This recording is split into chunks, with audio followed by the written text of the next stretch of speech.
The room is dark, but her mind is on fire.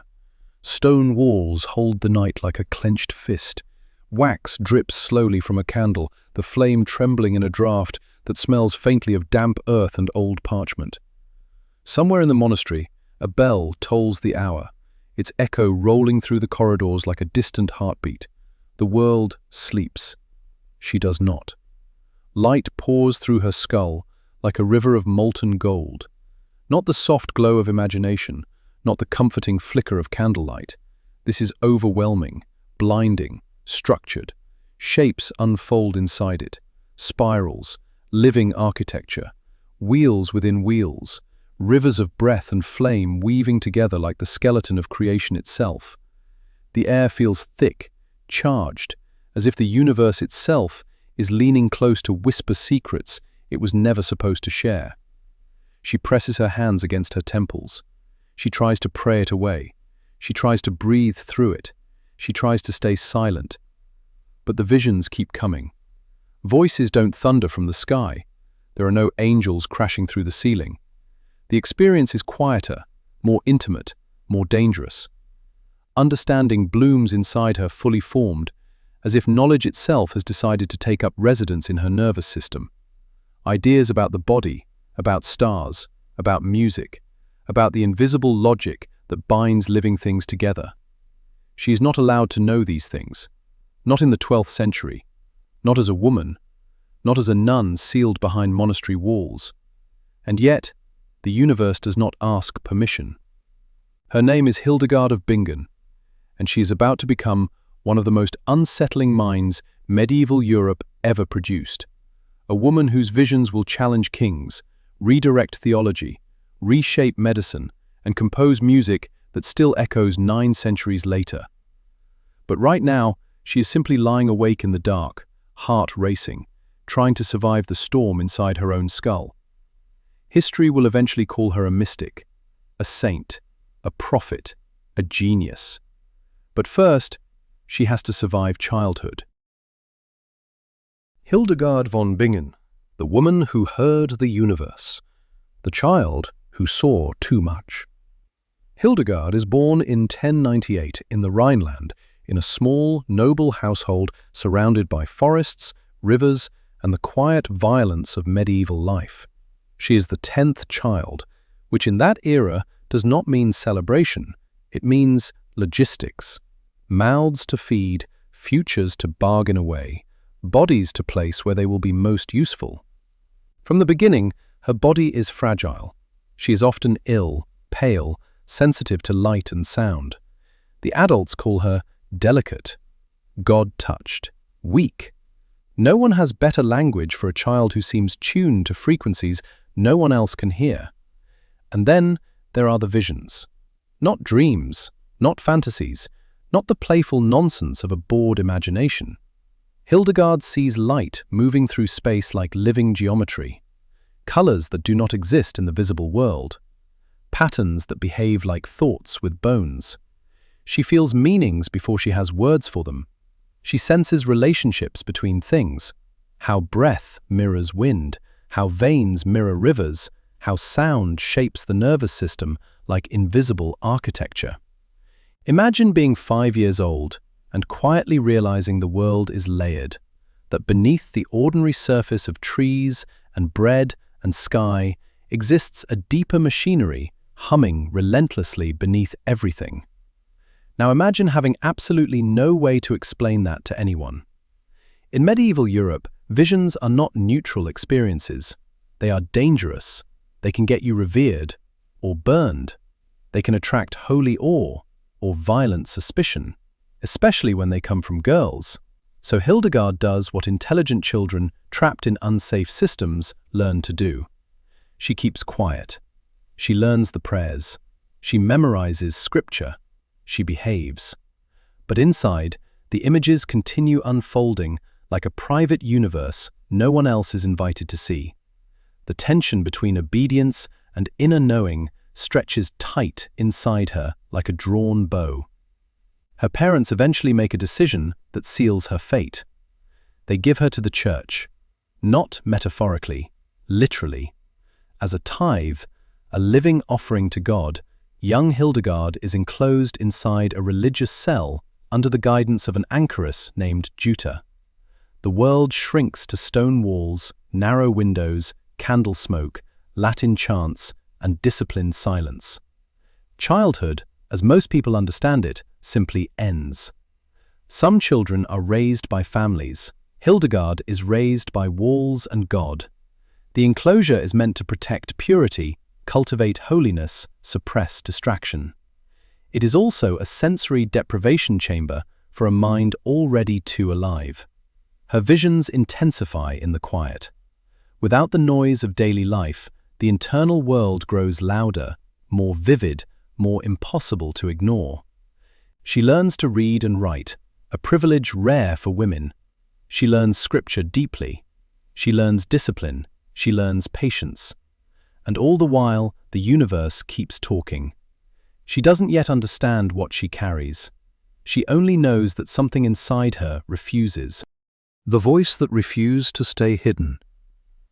Silence can only hold so much weight before it fractures. For years, Hildegard keeps her visions folded inside her like a forbidden letter never sent. She prays harder. She fasts longer. She obeys more precisely than anyone asks. If holiness can smother the fire, she will smother it. It doesn't work. The visions grow heavier as she grows older. They no longer drift in like passing weather. They arrive with force, flooding her body with light, pressure, heat, soundless thunder. Sometimes her hands shake afterward. Sometimes her heart gallops so hard it feels like it might burst through her ribs. Sometimes she collapses entirely, drained as if the visions have burned through her fuel like a runaway furnace. Her sisters in the convent whisper about her health, frailty, weak nerves, spiritual sensitivity. Medieval medicine has many words for women whose nervous systems don't behave politely. None of the words explain the truth. The truth is that her mind is doing something extraordinary and relentless. It is generating original, structured insight at a pace her body can barely tolerate.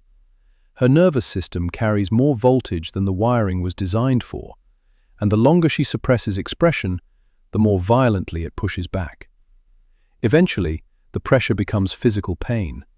Migraines claw behind her eyes, her chest tightens, she loses sleep, food tastes like dust. Prayer no longer soothes, it amplifies. The visions begin to arrive even when she begs them not to, hijacking her attention mid-task, mid-chant, mid-sentence. The internal world has outgrown its container. Then something shifts. One day, amid another surge of blinding inner light, a clarity slices through the chaos. She is not supposed to endure this in silence. She is supposed to speak, not loudly, not rebelliously, not theatrically, but precisely, carefully, responsibly. The knowledge does not feel like madness to her. It feels like obligation, like being handed a sealed message and realizing the danger is not opening it, but refusing to deliver it. This realization terrifies her, because women who speak with authority do not survive comfortably in the 12th century. Women who claim insight risk accusation, control, ridicule, or worse. Mysticism is tolerated only when it behaves itself, when it flatters power, reinforces hierarchy, and stays safely decorative. Hildegard's visions are not decorative. They are vast, analytical, systems level. They talk about medicine, ecology, the human body as a living circuit, the cosmos as an interlocking architecture of forces. They do not fit neatly into polite religious boxes. So she does the smartest thing available to a woman in her position. She seeks permission from power. Hildegard confides, cautiously, in her confessor, a monk named Volmar. She describes the visions without drama, without mystical theatrics.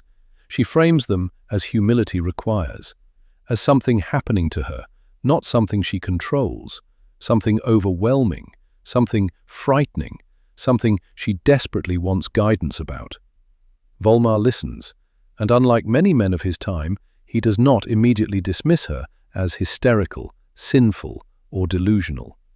He notices the coherence in what she describes, the internal logic, the consistency, the intelligence shining through the imagery like a skeleton beneath skin.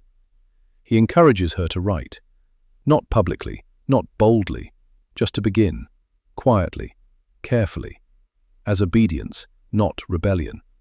Hildegard hesitates for months. Picking up the quill feels like stepping onto thin ice. Once words exist on parchment, they cannot be swallowed back into the body. Once knowledge becomes visible, it becomes vulnerable to judgment, manipulation, and distortion. But the pain keeps escalating. Finally, in her 40s, an age when most medieval women are considered old, invisible, spiritually quieted, Hildegard begins to write. The first words feel like opening a pressure valve in her skull. The relief is immediate and staggering. Her headaches lessen. Her sleep improves. The internal storms soften. The visions still come, but now they move towards structure instead of chaos. She is not merely surviving the visions anymore. She is translating them. She fills pages with luminous descriptions of cosmic order, divine logic, living systems, moral ecology. She draws diagrams, intricate mandala-like maps of reality that resemble neural networks centuries before neuroscience exists. She writes about the human body as an interconnected organism instead of a sinful machine. She speaks of balance, vitality, natural medicine, emotional health, spiritual intelligence as inseparable systems. This is not medieval superstition. This is systems thinking before the word exists. And something astonishing happens. People start listening. Words spread slowly at first, through monasteries, bishops, scholars, nobles. A woman in the Rhineland is producing writings of uncanny clarity and authority. Not sentimental piety, not decorative mysticism. Serious thought, coherent theology, original synthesis. Letters begin arriving. Requests for counsel, requests for prayers, requests for interpretation, requests for guidance. Hildegard answers them all. She writes to abbots, to bishops, to emperors, to popes. She corrects moral failures. She warns leaders about corruption. She encourages reform. She scolds arrogance. She comforts despair. A woman enclosed in a monastery cell begins shaping the moral nervous system of Europe. Quietly, relentlessly, without asking permission from anyone except the universe itself. And this is where Hildegard crosses an invisible line. She is no longer merely a mystic having private experiences. She has become a public intelligence, a living signal transmitter, a woman whose mind refuses to stay in its assigned box, which means the next question becomes unavoidable. What exactly was inside her head? Because what she starts producing next will stretch far beyond theology, into music, medicine, biology, psychology, and a worldview so ahead of its time it still feels strangely modern. The universe wasn't just talking, it was composing through her, the woman who composed the cosmos. Imagine trying to explain color to someone who has only ever lived in shadow. That's what Hildegard faces every time she tries to translate her inner world into human language. Her visions don't arrive as tidy sentences or polite symbols. They arrive as immersive environments, spinning architectures of light, rivers of soundless music, living geometries where emotion, biology, morality, and physics braid together like strands of the same rope. So she does something quietly radical. She stops trying to describe the universe only with words. She begins to sing it. Music becomes her second language, the bridge between what the mind can barely hold and what the heart can actually feel. And not simple chant either. Hildegard's compositions stretch beyond the narrow vocal ranges and predictable patterns of medieval church music. Her melodies soar upward like cathedral spires made of breath. They leap unexpectedly, they shimmer, they demand athletic voices and fearless lungs. Her music doesn't behave politely. It climbs toward the heavens like it's trying to remember where it came from. To Hildegard, music isn't decoration for worship. It is anatomy. It is physiology of the soul. She believes sound aligns the nervous system with divine order. that harmony inside the body reflects harmony in the cosmos. When her nuns sing her compositions, she isn't just creating beauty, she is tuning human beings like living instruments. Centuries before neuroscience talks about vibration affecting the brain, before psychology studies the emotional regulation of music, Hildegard already understands it intuitively. She knows that rhythm stabilizes, that melody opens emotion, that harmony integrates chaos into coherence. She doesn't just compose songs, she composes nervous systems. And the universe keeps talking. Her curiosity spills beyond theology and sound into the body itself. Hildegard studies plants, stones, animals, weather patterns, digestion, illness, healing. She observes what grows where, what restores energy, what calms inflammation, what sharpens thinking. She documents herbal remedies, nutritional advice, holistic approaches to health that treat humans as ecosystems rather than broken machines. In a time when most medicine still clings to superstition and bloodletting, Hildegard is practicing something astonishingly modern: integrative medicine. She sees illness not as divine punishment, but as imbalance between environment, emotion, behavior, and biology. She writes medical texts describing circulation, digestion, hormonal rhythms, sleep cycles, psychological stress, all without microscopes, lab tests, or modern anatomy. Just relentless observation, pattern recognition, and deep, intuitive modeling. She is running experiments with the only laboratory available to her: life itself.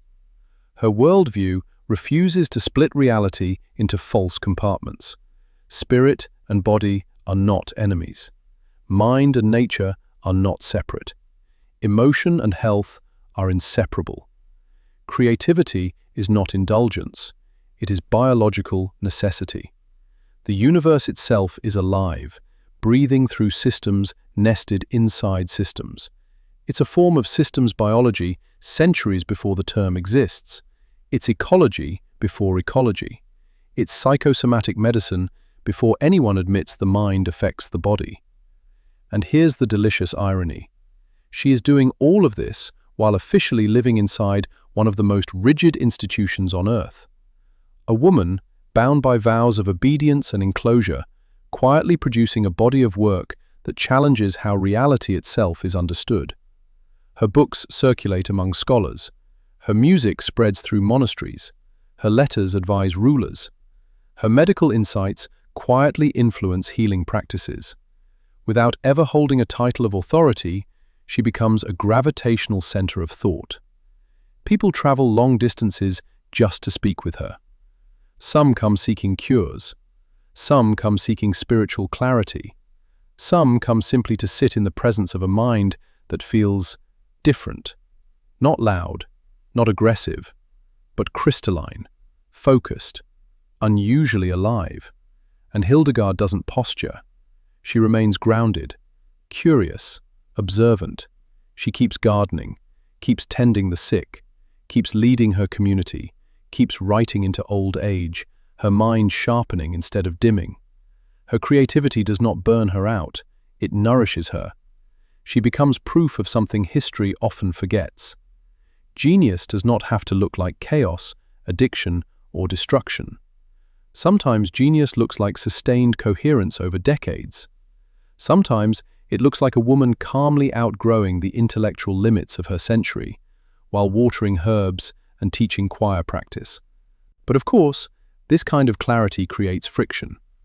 Power notices, institutions notice, and when a woman becomes too visible, too influential, too trusted, too listened to, the machinery of control begins to stir.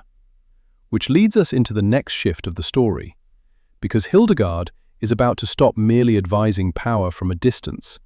She is about to confront it directly. And not everyone will be pleased when the nun with visions starts telling emperors and bishops exactly what she thinks of their moral hygiene. When a nun challenged kings. Picture the medieval world like a great stone machine.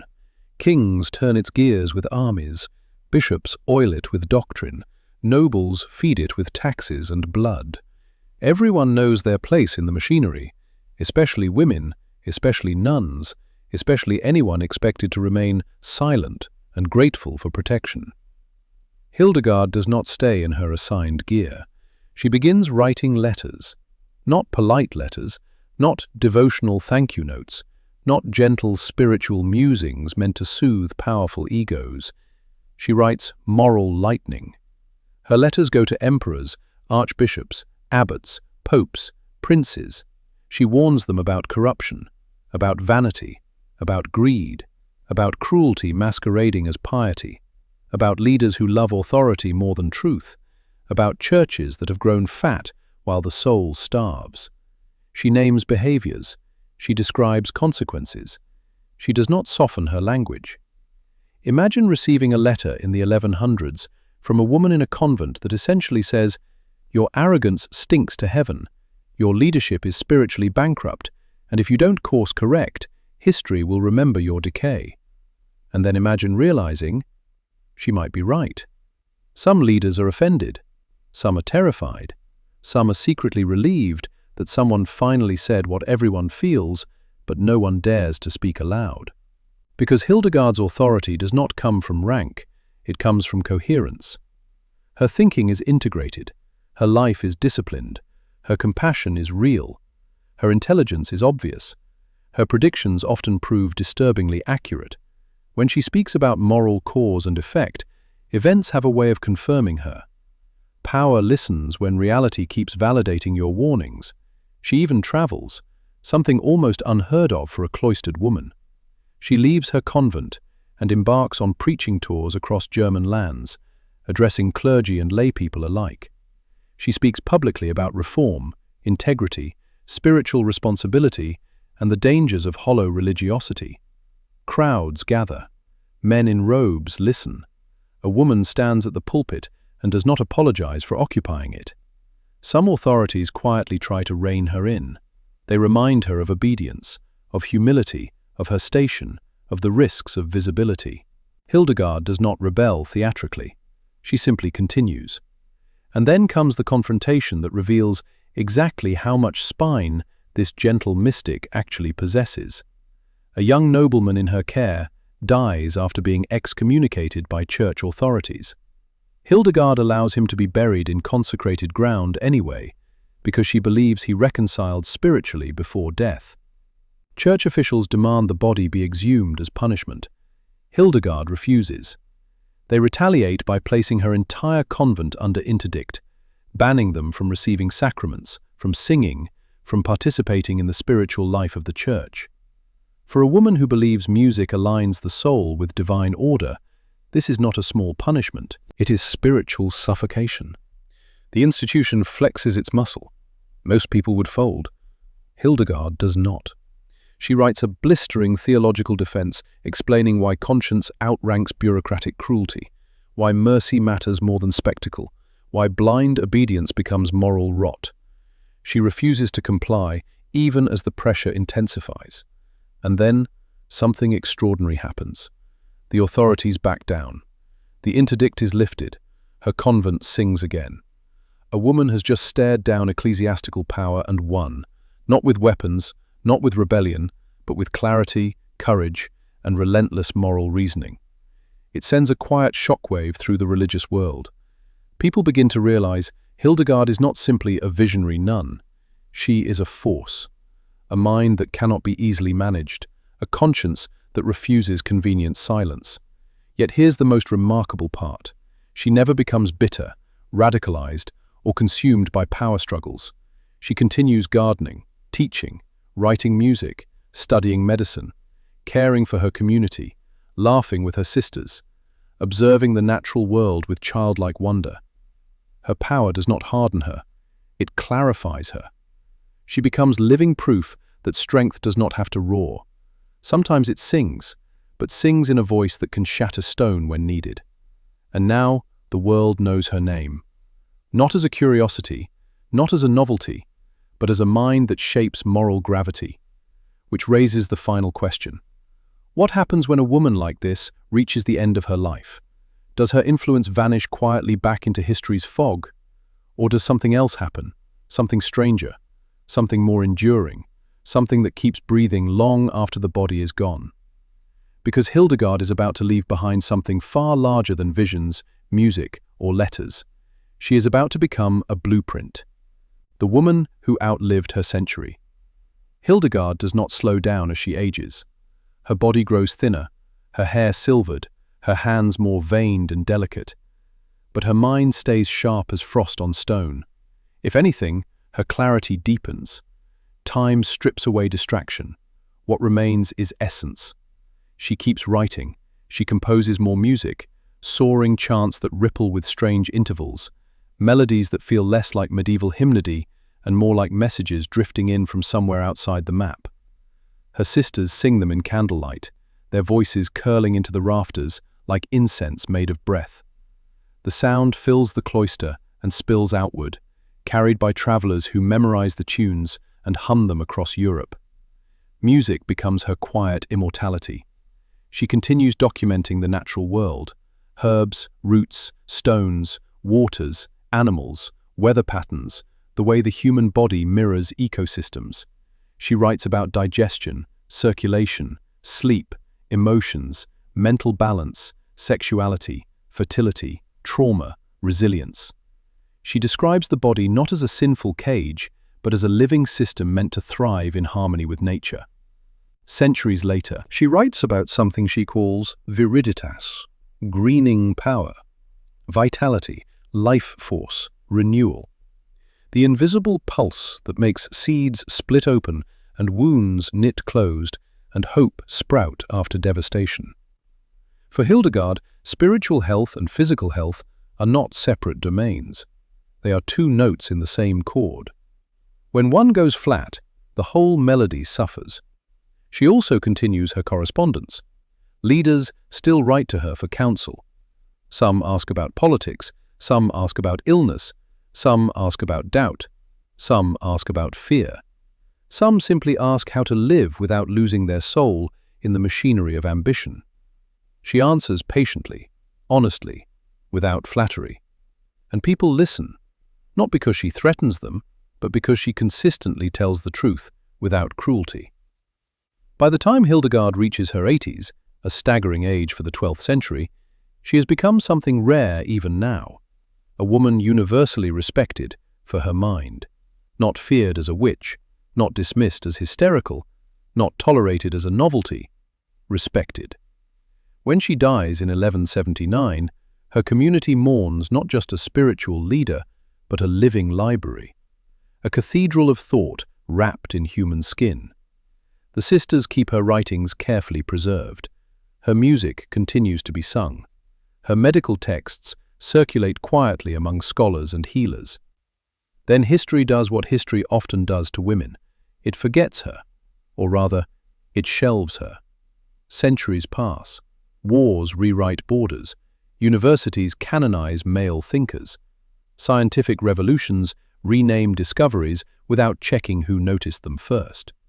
Her manuscripts gather dust. Her name fades into footnotes. Her visions get filed under mysticism and politely ignored by serious scholarship. The world speeds up. Her voice waits. And then, slowly, something curious happens. Modern scholars begin reopening her work. Musicians rediscover her compositions and realize how radically innovative they are. Haunting, luminous, unlike anything else from her era. Doctors and herbalists recognize that many of her observations align eerily with contemporary holistic medicine. Psychologists notice her insights into emotional health and embodiment. Environmental thinkers see early ecological consciousness blooming in her language of interconnected life. Even neuroscientists become curious about her visions, exploring whether her experiences align with migraine aura, synesthesia, or altered states of consciousness, not to diminish her, but to understand how the brain can generate profound symbolic intelligence. Instead of shrinking her into superstition, science begins expanding her into complexity. And suddenly, a medieval nun becomes strangely modern. Her music plays in concert halls. Her quotes circulate online. Her philosophy sneaks into wellness culture, spiritual psychology, integrative medicine, even leadership theory. People who have never heard of the 12th century find themselves quoting a woman who lived in it. Time folds. Her century reaches into ours. Which leads to the real realization, the one Hildegard herself probably would have smiled at. She was never just speaking to her own age. She was building a bridge between body and spirit, between science and wonder, between authority and conscience, between reason and imagination, between discipline and joy. She becomes proof that intelligence does not have to be cold to be rigorous, that faith does not have to be blind to be meaningful, that creativity does not have to be chaotic to be powerful. She outlives her century not by accident, but because her thinking operates at a frequency that transcends fashion. Which brings us to the final layer of her story. Not what she did, not what she wrote, not what she composed, but what she represents. Why her life still unsettles comfortable assumptions about gender, authority, intelligence, spirituality, and what human potential actually looks like when it's allowed to fully bloom. Because Hildegard was never meant to fit inside any box history tried to assign her, and in the end, neither are we. The blueprint hidden in plain sight. Hildegard never set out to become a symbol. She didn't brand herself. She didn't build a movement. She didn't announce a philosophy or declare a manifesto.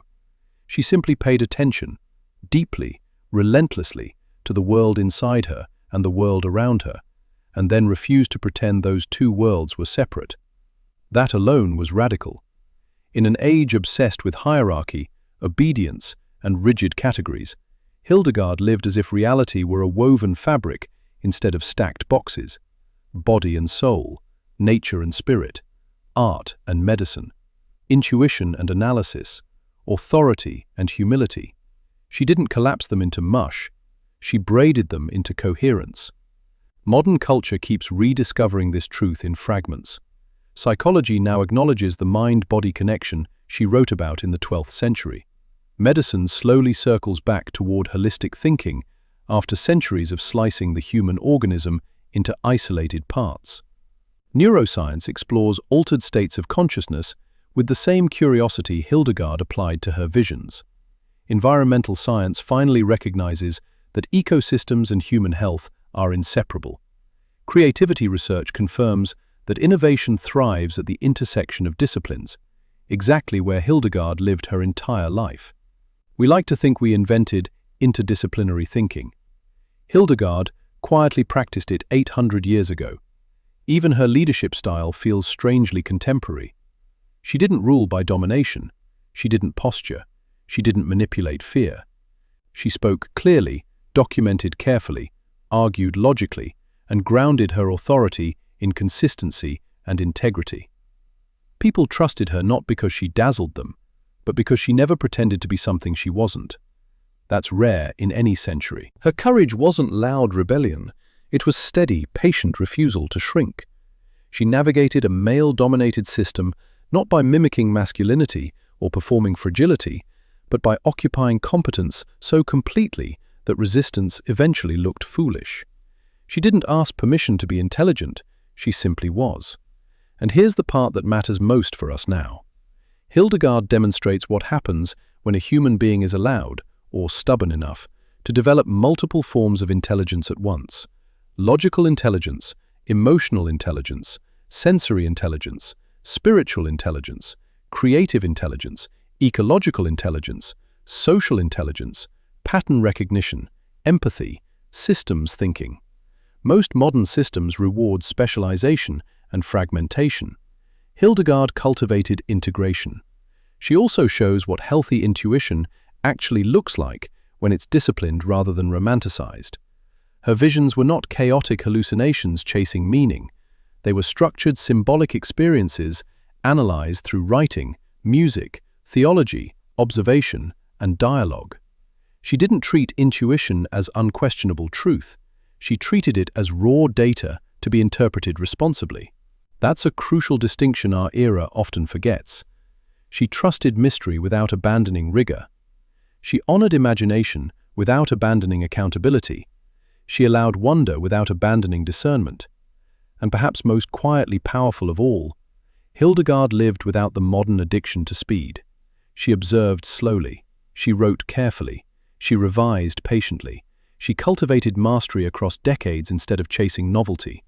Her influence grew organically, not algorithmically. Depth over virality, meaning over momentum, longevity over spectacle.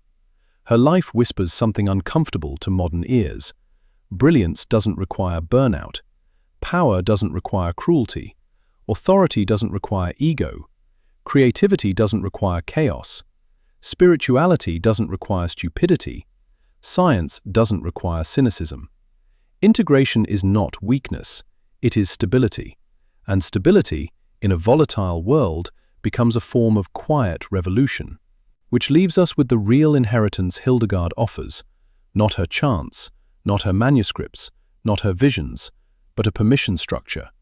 Permission to be complex, permission to cross boundaries, permission to think in systems instead of slogans, permission to trust curiosity, permission to cultivate depth in a shallow age, permission to let imagination and discipline coexist instead of competing. She becomes a reminder that the most enduring minds are not the loudest or the most fashionable. They are the ones that build internal coherence so strong it can survive centuries of neglect and still speak clearly when rediscovered. Hildegard didn't just leave behind works. She left behind a model of what a fully alive human intellect can look like when it refuses to fragment itself into smaller, safer pieces. And that model is still quietly waiting to be practiced. The woman who refused to shrink. History usually remembers the loud ones, the conquerors, the breakers, the figures who leave scorch marks across maps and timelines. But Hildegard von Bingen reminds us that some revolutions don't explode, they unfold. She never marched an army, she never ruled a kingdom, she never burned anything down. Instead, she built. She built music that still moves through cathedrals like sunlight through stained glass. She built medical knowledge that treated the body as an ecosystem, not a machine. She built theology that allowed wonder instead of fear. She built language for things most people felt but couldn't name. She built a mind spacious enough to hold science and mysticism in the same breath, and refused to let anyone force her to choose between them. In a world that demanded women be small, quiet, obedient, and narrow, Hildegard expanded. She spoke when silence was safer. She wrote when authority was forbidden. She questioned when obedience was expected. She trusted her intellect, even when men tried to wrap it in superstition and call it permission. And she did it without bitterness, without spectacle, without needing to dominate anyone else to exist fully. That may be her most radical act. Hildegard shows us a different model of power. Not power that crushes, but power that cultivates. Not power that performs, but power that deepens. The kind of influence that grows roots instead of headlines. The kind that doesn't need applause to endure. She reminds us that intelligence doesn't have to be cold, that spirituality doesn't have to be small, that curiosity doesn't have to apologize, that discipline doesn't have to erase wonder. You can be complex, you can be expansive, you can hold contradictions without collapsing into them. You don't have to become sharp and brittle to be taken seriously. You can become integrated instead. In a world obsessed with speed, outrage, and visibility, Hildegard's life whispers a slower, steadier truth. Lasting change comes from attention, patience, coherence, and courage, sustained over time. She didn't conquer the future, she seeded it, and centuries later, her ideas still bloom in music, medicine, philosophy, ecology, creativity, and the simple act of allowing your mind to wander boldly where it's curious to go. Hildegard didn't shout to be remembered. She listened deeply enough that the world still listens back. And that may be the most dangerous kind of brilliance of all. And that's where we leave her, on the page, in the archive, in the rumor, in the shadow she carved into history. Maybe she was a villain. Maybe she was a victim. Maybe she was something far more dangerous, a woman who refused the role she was handed. But one thing is certain, the world wasn't ready for her then, and it still isn't now. If you enjoyed falling down this rabbit hole of power, defiance, and the women history tried to bury, make sure you're here for the next chapter, because there are more of them, more rebels, more survivors, more legends disguised as scandals. Until next time, keep questioning the stories you were told, and keep an eye on the women they warned you about.